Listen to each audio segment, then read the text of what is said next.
एक नमिता मंडळाचा कार्यकर्ता आहे. विमलताईच्या काळापासून तो त्यांचा कार्यकर्ता आहे. त्याच्यामुळे त्या आमदाराचा दबाव आहे तहसीलदारवर, डिप्टी कलेक्टरवर, कलेक्टरवर. व्हिडिओ आहे, दोघांचे व्हिडिओ आहेत. तहसीलदार साहेबाचा आहे, एसडीओ साहेबाचा आहे. दोघे म्हणले की एवढा जर दंड दिला त्याला तर तो मरण म्हणले. त्याच्यामुळे आम्ही थोडा कमी द्यायला 22 त्याचा परवाना संपलेला आहे आणि 12/8/2025 सील केलंय. तर माझं असं म्हणणं आहे की 3 वर्ष कुणाच्या म्हणण्यावर तुम्ही सील केलं नाही? का सील केलं नाही? जप्त केलेत वाहनं, पंचनाम्यामध्ये जप्त केले म्हणून लिहिलंय त्याच्यावर. आणि त्याचा जेसीबीचा नंबर नाही, टिप्परचा नंबर नाही असा उल्लेख केलाय त्यांनी. मंडळ अधिकारी, तलाठी हे तिघे बी होते. स्वतः त्यांनी वाहनं धरलेले तहसीलदारनं.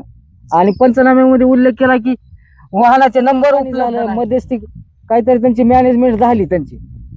मी स्वतः तिथून घरापासून जाताना त्या माणसाच्या त्या स्थळामध्ये आत्मदहन करण्याची परवानगी देण्यात यावी. त्याशिवाय इलाजच नाही मला आता. शासनाचा महसूल चोरी होऊन जर तुम्ही शासन जर काही त्याच्यावर दखल घेत नसलेच तर सामान्य माणसाला काय न्याय मिळणार?